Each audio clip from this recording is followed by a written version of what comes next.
आप सभी का स्वागत है हमारे YouTube चैनल CITS या इलेक्ट्रीशियन प्रैक्टिकल पर। मैं कुलदीप कुमार कटारिया JVC NSTI कानपुर से। ये video ITI, diploma, BTech, CITS या जो भी अदर गवर्नमेंट जॉब के स्किल टेस्ट होते हैं उनके लिए बहुत ज़्यादा इम्पोर्टेंट है। तो अगर वीडियो आपको अच्छी लगे तो प्लीज़ इसे लाइक करें, चैनल को सब्सक्राइब करें, वीडियो को ज़्यादा से ज़्यादा शेयर करें।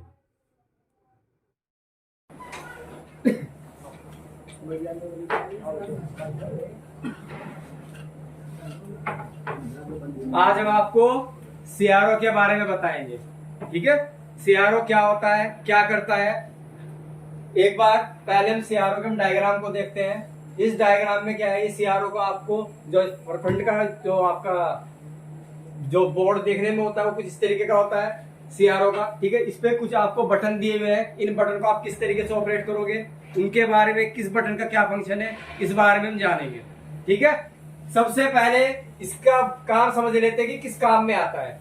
सबसे बेसिक चीज, ये जो हमारा सीआरओ है, ये हमारा किसी भी मीटर को कैलिब्रेट करने के काम आता है। कैलिब्रेट मतलब चेक करने के लिए, तुलना करने के लिए। कोई हमारा स्टैंडर्ड मीटर है, ठीक है, दूसरा हमारे पास मीटर है, हमें क्या करना है, इससे इसके पैरामीटर को मैच करना है, क्या ये सही है नहीं है, तो इसके लिए क्या करते हो आप, सीआरओ का इस्तेमाल करते हो। दूसरी चीज, कोई भी कंपोनेंट है, कोई भी सर्किट है, सर्किट के अंदर होने वाली जितनी भी एक्टिविटीज, कंपोनेंट के अंदर कोई सी भी एक्टिविटीज होगी, ये सिर्फ और सिर्फ आपको उसकी वेवफॉर्म के रूप में दिखाएगा। ठीक है, अब क्या होता है सीआरओ में, सबसे पहले बात करते हैं ये क्या है। ठीक है, सीआरओ का ये डिस्प्ले बोला जाता है, या फिर हम ये भी बोल सकते हैं ये जो हमारा स्केल है। ठीक है, सीआरओ का क्या है भाई, ये स्केल। इसमें क्या करते हैं आप, इसमें कोई भी वेवफॉर्म आपकी आनी है, ठीक है, उस वेवफॉर्म को आप इसके अंदर पूरी की पूरी लेंथ के ऊपर फैला करके देख सकते हो। ठीक है, अब जरा इसके बटन की बात करते हैं, इसके ऊपर कौन कौन से बटन दिए हमें। ठीक है, पहली चीज का ध्यान रखना, जो आपका सीआरओ होगा ये मिनिमम से मिनिमम 2 चैनल का होता है। ठीक है, एक चैनल आपका यहाँ पे दिखाई दे रहा होगा, दूसरा चैनल आपको यहाँ पे दिखाई दे रहा होगा। यानी कि आप किसी भी सर्किट की 2 इनपुट आउटपुट दोनों को एक साथ मेजर कर सकते हो। ठीक है, अब इस सीआरओ में क्या क्या होता है, सबसे पहला यहाँ पे आपको जो बटन दिखाई देगा वो होता है आपका इंटेंसिटी का। ठीक है, इंटेंसिटी से आप क्या करते हो भाई, इंटेंसिटी से आप किसी भी लाइट की जो भी आपकी वेवफॉर्म दिखाई दे रही है उसकी वेवफॉर्म की रोशनी को कम या ज्यादा कर सकते हो। ठीक है, उसके जस्ट बराबर में आपको दिखाई देगा यहाँ पे फोकस का बटन होता है। ठीक है, फोकस का रोलर होता है। ठीक है, इससे क्या कर सकते हो आप, कोई भी चीज, जैसा आपकी मान लो यही सीआरओ की इमेज आप देख रहे हो, ये आपकी ब्रल आ रही है, तो आप इसको क्या करोगे, रोलर की सहायता से इसको आप आसानी से एडजस्ट कर सकते हो। इतना समझ में आया, इन दोनों बटन का यूज समझ में आ गया। ठीक है, यहाँ पे आपको दिया है पावर के लिए बटन। ठीक है, पावर का बटन टॉगल स्विच का होता है, इसको एक बार आप ऑन करोगे, अगर दोबारा प्रेस करोगे तो ये ऑफ हो जाएगा। इनको बोला जाता है टॉगल स्विच। उस टॉगल स्विच के साथ में दिया है हमें इंडिकेटर। इंडिकेटर रेड कलर का दिया है, जैसे इसके अंदर सप्लाई आएगी आपको क्लियर नजर आएगा, ये रेड जो रेड कलर की एलईडी दी है ये ब्लिंक करने लगेगी। ठीक है, इतना पोर्शन हमें समझ में आ गया कि हमारा सीआरओ का क्या है। इसमें एक चीज का ध्यान रखना, यहाँ पे छोटी सी पिन दी हुई है। ठीक है, ये पिन किस लिए दी जाती है, सीआरओ को कैलिब्रेट करने के लिए। ठीक, सीआरओ को क्या करने के लिए, कैलिब्रेट करने के लिए ये हमें पिन दी जाती है। कैलिब्रेट करने से क्या मतलब होता है, पहले हम सीआरओ को अच्छी तरीके से ये चेक करते हैं कि हमारा सीआरओ सही है नहीं है। ठीक है, तो सीआरओ को टेस्ट करने के लिए क्या करना पड़ता है, सीआरओ को भी कैलिब्रेशन की आवश्यकता पड़ती है। एक छोटा सा सबसे बेसिक प्रैक्टिकल हमारा ये होता है कि सबसे पहले सीआरओ को कैलिब्रेट करा करके देखा जाता है। ठीक है, एक चीज का और ध्यान रखना, इसके ऊपर ये सारे के सारे आपको जितने भी स्विच या फिर नॉब या प्रॉब जो भी बोल सकते हैं आप बोलो, ये जो दिखाई दे रहे हैं ये किस लिए दिखाई दे रहे हैं, तो ध्यान रखना, जब सीआरओ आप ऑन करते हो तो जरूरी नहीं है कि आपको यहाँ पर डिस्प्ले नजर आए। ठीक है, चाहे कोई कितना भी बड़ा एक्सपर्ट हो, चाहे कितना भी बड़ा एक्सपर्ट हो, जब भी वो सीआरओ को यूज करेगा तो पहले उसको सीआरओ को एडजस्ट करना पड़ेगा, सीआरओ को कैलिब्रेट करना पड़ेगा। ठीक है, कोई भी चाहे कितने बड़ा एक्सपर्ट हो, तो यही चीज आपको मैं यही बता रहा हूं कि ये आपको सीआरओ दिया है, ये सीआरओ के जितने भी स्विच है, ठीक है, अगर आपको डिस्प्ले नहीं दिखाई दे रही है तो ध्यान रखना आपको क्या करना पड़ेगा, सबसे पहले सीआरओ लेकर के उसको एडजस्ट करना पड़ेगा। ठीक है, एडजस्ट करने का मतलब क्या होता है, मान लो आपने सीआरओ को ऑन किया, आपकी यहाँ पे सीआरओ पे क्या हो रहा है, यहाँ पे आपकी लाइट आ रही है, ये आपका स्विच आपने ऑन कर दिया, यहाँ पे आपको लाइट दिखाई देनी शुरू हो गई, यहाँ पर आपका डिस्प्ले नहीं आ रहा है, तो सबसे पहले हमारा काम क्या होगा, डिस्प्ले लेकर के आना। ठीक है, डिस्प्ले लेकर के कैसे आओगे, आपको ये पोजीशन वाला स्विच दिया है, एक यहाँ पर दिया है, एक यहाँ पर दिया है। मैंने स्टार्टिंग में बताया था आपको कि हमारा सीआरओ मिनिमम से मिनिमम 2 चैनल का होता है। तो पहला चैनल ऑटोमेटिक, जब आप सीआरओ को ऑन करते हो तो ये ऑटोमेटिक पहला चैनल जो है हमारा ऑन हो जाता है। ठीक है, तो हमारे पास में एक रोलर स्विच यहाँ पे दिया है पोजीशन के लिए, लेफ्ट के लिए। ठीक है, इसको हॉरिजॉन्टल बोलते हैं, इसको वर्टिकल बोलते हैं। तो सबसे पहले क्या करना है आपको, जब भी सीआरओ ऑन करोगे तो सबसे पहले पोजीशन वाले रोलर स्विच को घुमा करके देखना है हमारा डिस्प्ले कहीं पे आ रहा है या नहीं आ रहा है। ठीक है, इसकी सहायता से और इसकी सहायता से, इन दोनों की सहायता से, जो पोजीशन वाले दिए हैं स्विच, केवल इनकी सहायता से ही चेक करना है, और कोई स्विच आपको यूज नहीं करना है। एक चीज बतानी भूल गया मैं आपको, दोबारा बता देता हूँ। सीआरओ के अंदर आपको बहुत सारे स्विच दिखाई देंगे, टॉगल स्विच ये दिखाई दे रहा है आपको, ठीक है, ये वाले दिखाई दे रहे हैं, ये सब। ठीक है, ध्यान रखना जब भी आप सीआरओ ऑन करें तो कोई भी स्विच आपका ऑन पोजीशन पर नहीं होना चाहिए। सारे के सारे जितने भी स्विच हैं, ठीक है, आपको दिखाई दे रहा होगा इमेज में, क्या सारे के सारे आपके ऑफ पोजीशन पर है, यानी कि सबके सब खुले हुए हैं, कोई भी बंद नहीं है। ठीक है, तो सबसे पहला काम हमारा क्या है, इन दोनों की सहायता से जो हमारा डिस्प्ले है उसको लेकर के आना है। जब आप उस डिस्प्ले को लेकर के आ जाओगे, ठीक है, तब आप सीआरओ को कैलिब्रेट करके देखोगे। ठीक है, इसमें मैं कैलिब्रेट करना बताऊंगा आपको और आगे भी बताऊंगा। थोड़ा सा पहले मैं इसके बारे में बताऊंगा, स्केल के बारे में बताऊंगा। ठीक है, इन चीजों को देखते हैं। यहां पर आपके लिए लिखा हुआ है टाइम डिवीजन। सब जानते हैं कि हमारे जो दैनिक जीवन में यूज होती है वो मिनिमम से मिनिमम जो यूनिट होती है वो सेकंड होती है। ठीक है, एक सेकंड के अंदर, ठीक है, एक सेकंड के अंदर बहुत सारी मिली सेकंड जुड़ी रहती है। ठीक है, तो देखो अगर हम एक नॉर्मल सी एक सेकंड की बात करें तो वो बहुत छोटा टाइम पीरियड होती है जिसके अंदर हम होने वाली घटनाओं को नहीं देख सकते। ठीक है, मान लीजिए जैसे मैं एसी सिग्नल की बात करता हूं कि एक सेकंड में 50 बार हमारी जो साइकिल है वो प्लस और माइनस दोनों कवर करती है। ठीक है, अगर मैं आपसे बात करूं कि आप एक सेकंड में उन 50 साइकिलों को देख सकते हो तो आपका जवाब होगा नहीं। ठीक है, तो हम क्या करेंगे, यहां पर हमारे पास टाइम डिवीजन दिया हुआ है, इस स्विच की सहायता से हम टाइम को सेकंड में, मिली सेकंड में, माइक्रो सेकंड में तोड़ते हैं। ठीक है, तोड़ने का मतलब क्या हुआ, मान लो सपोज करो अभी आपने इस स्विच को, जो आपके रोलर स्विच दिया हुआ है, इसको आपने यहां पर सेट किया हुआ था 0.1 सेकंड पर, 0.1 सेकंड पर। ठीक है, आपका स्केल इतना बड़ा है, इसके आप पार्ट गिनो, 1 2 3 4 5 6 7 8 9 10, यानी स्केल कितने भागों में बटा हुआ है, 10 भागों में। अगर आपने टाइम को 0.1 पे सिलेक्ट किया है तो यानी कि जो वो 50 साइकिल, एक सेकंड में आपकी 50 साइकिलें होती हैं, तो यानी कि आपने क्या किया है, एक खाना आपका एक भाग को दर्शाएगा, दूसरा खाना दूसरे भाग को दर्शाएगा, तीसरा खाना तीसरे भाग को दर्शाएगा, यानी कि आपने एक सेकंड का जो 0.1 सेकंड है ना, उसको 10 भागों में तोड़ करके इसके ऊपर फैला दिया है। ठीक है, अगर टोटल आपको एक भाग देखना हो तो सिर्फ आपका जो सेकंड का एक भाग होगा वो इतना होगा। ठीक है, और सेकंड के 10 भाग कितने होंगे, यहां तक होंगे। ठीक, तो यानी कि जो डिस्प्ले होता है इसके ऊपर आप टाइम डिवीजन से क्या करते हो, जिस चीज को भी आप सिलेक्ट कर रहे हो उसको 10 भागों में तोड़कर यहाँ पे शो कर रहे हो। ठीक है, इससे क्या होता है, आपका स्केल जो है वाइड हो जाता है, बढ़ जाता है। ठीक है, ये हुआ टाइम के लिए। सेम इसी तरीके से क्या होता है, आप वोल्टेज को भी इसी तरीके से डिवाइड करते हो।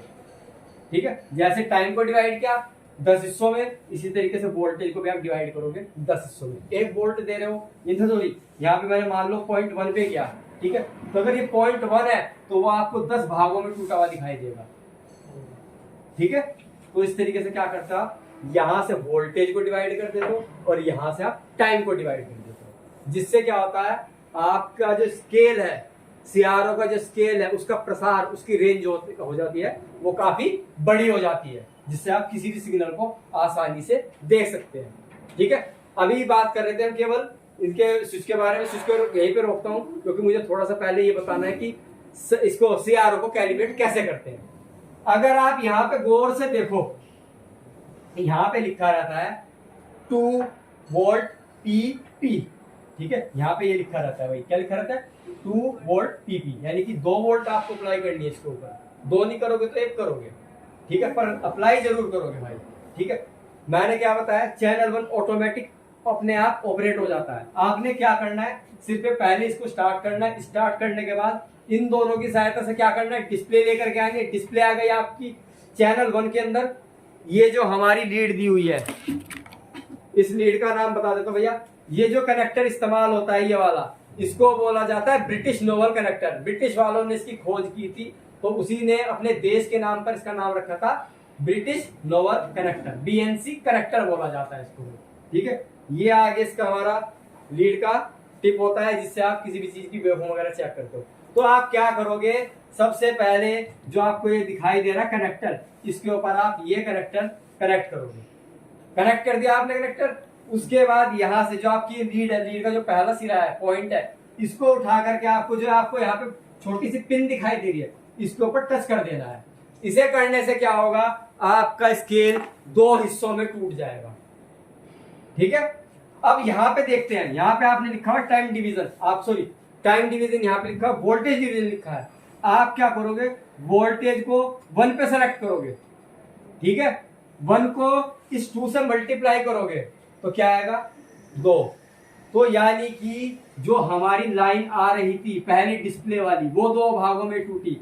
अब यहाँ पे क्या हुआ, मैंने 1 पे सिलेक्ट किया, यहाँ पे 2 लिखा हुआ है, तो हमारा जो वो लाइन होगी वो 2 हिस्सों में यहाँ पे डिवाइड हो जाएगी। और पूरे एक ब्लॉक को यहाँ पे दिखाई दे रहा है आपको, 10 ब्लॉक है, 1 2 3 4 5 6 7 8 9 10। ठीक है, इन 10 में से 2 पर पूरा कवर करेगी।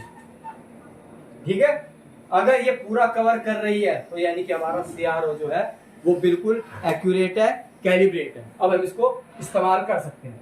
ठीक है, कैलिब्रेशन का आपको पता लगे किस तरीके से कैलिब्रेट करते हैं। सबसे बेसिक प्रैक्टिकल होता है, पूछा जाता है कि भैया सीआरओ को कैलिब्रेट कैसे किया जाता है। अब उसके बाद मैं आपको बचे हुए ये थोड़े से जो स्विच वगैरह दिखाई दे रहे हैं, इनके फंक्शन के बारे में बताता हूँ। यहाँ पे आपको देखो ये दिखाई दे रहा है X1, X10 और XY। ठीक है, सभी ने मोबाइल फोन इस्तेमाल किया होगा। कभी भी मोबाइल फोन इस्तेमाल करना, किसी की फोटो खींचना।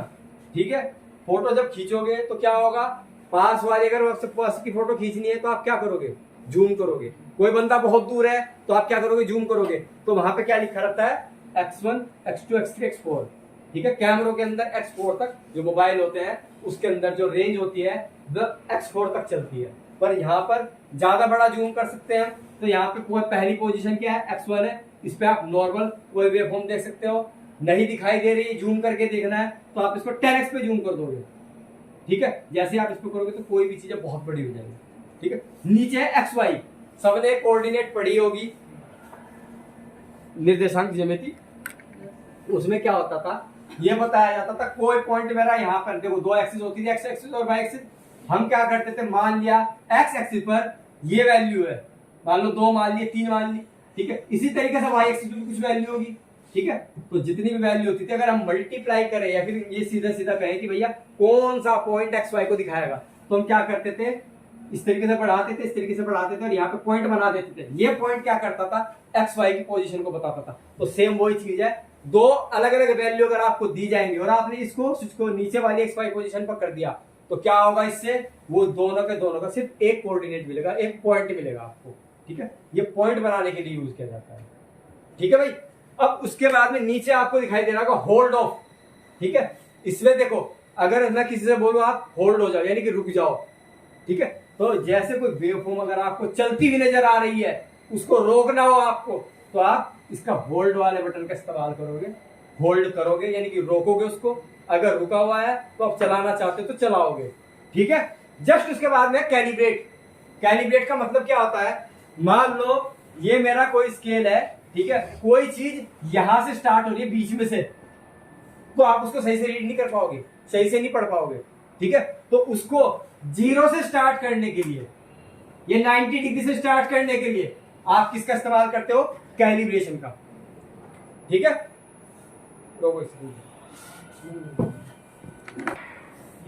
सुनोगे? हाँ। चलो,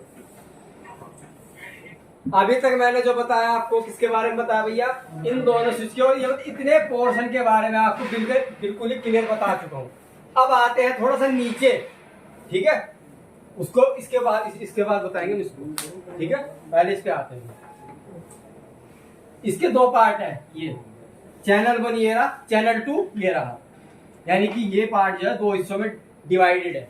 पहले इसी के बारे में बात करते हैं। मैंने क्या बताया था? जब भी CRO आप ऑन करोगे, पहले वाला चैनल ऑटोमेटिक ऑन हो जाएगा, ठीक है। यहाँ पे आपको ये वही दे रखा है भैया, चैनल 1 चलाना है, चैनल 2 चलाना है, या दोनों चलाने हैं, ठीक है। इससे आप एडजस्ट कर सकते हो, ठीक है। उसके बाद में जस्ट इसके नीचे आपको यहाँ पर ALT, ठीक है, अल्टरनेट, ठीक, चॉप और ऐड का ऑप्शन मिलता है। इससे क्या होता है? इसमें आप अल्टरनेटिंग, जब आपको करंट देनी होती है या सिग्नल प्रोवाइड कराना होता है, ठीक है, तो उसके लिए आप यहाँ पे करते हो, ठीक है। जब आपको सिग्नल को काटना होता है तो चॉप का इस्तेमाल करते हो, अगर सिग्नल को ऐड कराना है तो उसके लिए ऐड का इस्तेमाल करते हो, ठीक है भाई। ये चीज कहां से आएंगी? देखो, ये चीज यहां पे लिखी हुई है। आप इनपुट क्या दे रहे हो? इंटरनल लाइन से दे रहे हो या एक्सटर्नल दे रहे हो? हमने पोजीशन क्या करेंगे? एक्सटर्नल, क्योंकि हम कंपोनेंट टेस्ट करेंगे या वेवफॉर्म चेक करेंगे, वो कहां से करेंगे? बाहर से। तो इसीलिए हमने इसको क्या कर रखा है? एक्सटर्नल, ठीक है। वो आपको ये सेलेक्ट करना है कि आप क्या कर रहे हो, ठीक। यहां से आप इनपुट सेलेक्ट करोगे, भैया इनपुट कौन से मोड से देना चाह रहे हो? इंटरनली देना चाह रहे हो, लाइन से देना चाह रहे हो, या एक्सटर्नली देना चाह रहे हो, ठीक है। क्योंकि कई CRO हमारे ऐसे भी आते हैं जिसके अंदर ही इनबिल्ट होता है हमारा फंक्शन जनरेटर, ठीक है। फंक्शन जनरेटर क्या काम करता है भैया? अगर आपको ज्यादा बड़ी फ्रीक्वेंसी पे काम करना है, किलोहर्ट्ज, मेगाहर्ट्ज, ठीक है, तो उसके लिए आपको क्या करना पड़ता है? फंक्शन जनरेटर का इस्तेमाल करना पड़ता है। फंक्शन जनरेटर का देखो आपको यहाँ पे दे ही रखा है कनेक्टर। जब आप फंक्शन जनरेटर लगाओगे तो उसका कनेक्टर यहाँ लगाओगे, ठीक है। उससे आपकी फंक्शन जनरेटर की इनपुट इसके अंदर जाएगी, ठीक है। तो भाई इसके बारे में थोड़ा थोड़ा भी बात करते रहेंगे धीरे धीरे, ठीक है। अब यहाँ पे देखो, ये देखो, जैसा यहाँ पे था ऐसा यहाँ पे, भैया जूम करना है तो X5 दबा देना। ये इसका है, ये इसका है, ठीक है। अलग अलग दे रखे हैं, वो उसका है, वो उसका है।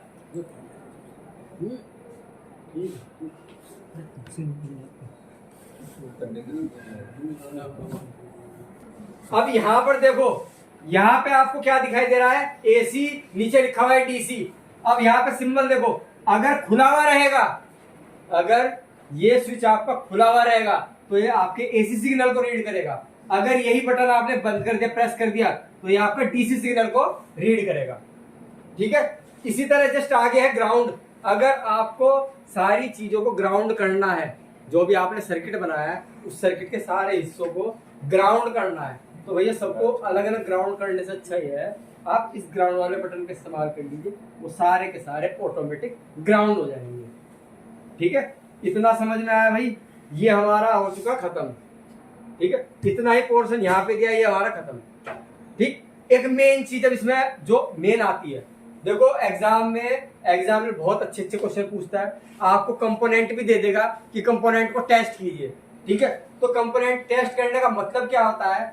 जैसे मान लो आप सभी ने ओम का नियम पढ़ा है। ओम का नियम क्या कहता है कि कोई भी रेजिस्टेंस है, ठीक है, अगर उसे सर्किट के अंदर लगाया जाए तो उसमें बहने वाली धारा जो होती है उसमें लगाए गए वोल्टेज के सीधा सीधा समानुपाती है, यानी कि वोल्टेज बढ़ाओगे तो करंट भी बढ़ेगी। यानी कि हमें जो पोजीशन मिलती है रेजिस्टेंस की, वो लीनियर पोजीशन मिलती है, सबने पढ़ा है लीनियर पोजीशन। तो CRO आपको क्या करता है? सिर्फ और सिर्फ जो कंपोनेंट के अंदर इलेक्ट्रिसिटी करंट फ्लो कराने के बाद में जैसा बिहेवियर कंपोनेंट के साथ में होता है, ठीक है, वैसा ही बिहेवियर वो क्या करता है? इसके ऊपर दर्शाता है, ठीक है भाई। चाहे वो कैसा भी हो, मान लो आपने सभी ने पढ़ा है जो डायोड होता है वो सिर्फ फॉरवर्ड बायस में काम करता है, रिवर्स बायस में काम नहीं करता। तो यानी कि जब मैं उसकी वेव शेप बनाऊंगा तो उसकी वेव शेप कुछ इस तरीके से बनती है, एल टाइप की, ठीक है, एल टाइप की बनती है, सबने देखी है, ठीक है। बस वही है, वो करंट को किस तरीके से पास करा रहा है डायोड, वही चीज वो दिखा रहा है, ठीक है। मैं आपको क्या करूंगा, इमेज के माध्यम से थोड़ी थोड़ी आपको जो वेवफॉर्म होती है कंपोनेंट की वो बताऊंगा, ठीक है। मैं फिलहाल आपको आइडिया दे रहा हूं। अगर कैपेसिटर को आपको चेक करना हो सीआरओ की सहायता से, ठीक है, तो सीआरओ क्या दिखाएगा आपको, जो सीआर उसकी कैपेसिटर की वेवफॉर्म होती है उसको दिखाएगा। तो ध्यान रखना, कैपेसिटर की जो वेवफॉर्म बनती है वो अंडाकार बनती है, ठीक है। कैसी बनती है, अंडाकार बनती है, उसे बोला जाता है इलिप्स, ठीक है। अच्छा, मैंने आपको ये सारे बता तो दी कि कैसे कैसी वेवफॉर्म मिलती है आपको, पर कैसे चेक करोगे, तो ध्यान रखना, यहां पर आपको एक बटन दिखाई दे रहा होगा, यहां पे लिखा है ऑक्सिलोस्कोप और नीचे लिखा है कंपोनेंट टेस्ट, ठीक है। जब भी आपको किसी भी कंपोनेंट को टेस्ट करना हो तो सबसे पहले आप क्या करोगे, इस कंपोनेंट टेस्ट वाले का बटन को दबाओगे। जैसे कंपोनेंट टेस्ट का बटन दबेगा तुरंत डिस्प्ले जो भी आ रहा होगा वो हट जाएगा, ठीक है। फिर वही काम करना है, इस वाले स्विच की सहायता से, रोलर की सहायता से वो डिस्प्ले आपको वापस लेकर के आ जाएगी। जब आप उसे वापस लेकर के आ जाओगे, ठीक है, अब कंपोनेंट लगाने के लिए आप, ये हमारा जो सीआरओ है वो रेडी है। देखो बटन यहाँ पे दिया है, कंपोनेंट कहाँ लगाओगे, कंपोनेंट लगाने के लिए यहाँ पे लिखा है कंपोनेंट टेस्ट इनपुट, यानी कि जितने भी कंपोनेंट है उनके इनपुट के लिए आप यहाँ पे लगाओगे। यहाँ नहीं लगाते तो आपके पास में एक ये लीड दी हुई है, ठीक है। इसमें क्या है, इस साइड में दो हमारी पिन है जो इसके अंदर चली जाएंगी, और इस साइड में दो हमें चिमटे टाइप की दी है, ठीक है। इसके अंदर आप क्या करोगे, कंपोनेंट को कनेक्ट करोगे, ठीक है। इस तरीके से क्या करते हो आप, इस पूरे सीआरओ का इस्तेमाल करते हो, ठीक है। एक दो बटन रह गए हैं, ठीक है, जैसे ये हो गया लेवल का भैया वही होता है, सीधा सीधा आपकी वेवफॉर्म इधर बन रही है या इधर बन रही है, इसको बीच में लाना चाहते हो तो लेवल करके ला सकते हो, ठीक है। यहाँ पे नॉर्मल मोड है, यहाँ पे ऑटो मोड है, ठीक है, यहाँ पे टीवी मोड है, ठीक है। यानी कि जैसे हम टीवी को इस्तेमाल करते हैं इस तरीके से इसकी इनपुट को भी इसके अंदर डाला जा सकता है। और यहाँ पे आपका लॉक है, इसको कर दोगे तो लॉक हो जाएगा सीआर, ठीक है, कोई डिस्प्ले वगैरह नहीं देगा। ये छोटे छोटे वैसे ही है, यहाँ चैनल 1 चैनल 2 और ये वेरिएंट है, ठीक है। उसके बाद ये ट्रिगिंग स्लॉप हो गया, जब जिस टाइम पे आप सिग्नल दोगे, देखो एक चीज का ध्यान रखना, ये ट्रिगिंग जो होता है ना, ये होता क्या एक्चुअली, क्या बीमारी है ये कुछ नहीं होता। जैसे आपको कोई सिग्नल चल रहा है फिलहाल, आपने इसके अंदर कोई एम्पलीफायर लगा करके सर्किट की वेवलेंथ को बढ़ा दिया, ठीक है, या मान लो आप 10 वोल्ट की सिग्नल को टेस्ट कर रहे थे, ठीक है, तभी आपने क्या किया, 10 की नहीं 15 की को करना है, तो आपने क्या किया, 5 उसमें एडिशन कर दिया, तो आपने क्या किया, उसको ट्रिगर किया है, ठीक है। ट्रिगिंग का मतलब ये होता है भाई, ठीक है। ये पूरा का पूरा सीआरओ है, इस तरीके से वर्क करता है। अब धीरे धीरे क्या काम करेंगे, इसको चला करके देखेंगे, चलाने के बाद में देखते हैं भैया किस किस तरीके से इसकी परफॉर्मेंस होती है, ठीक है। उम्मीद करता हूँ इतना जो कुछ अभी समझाया है वो आप लोगों को समझ में आया होगा, ठीक है।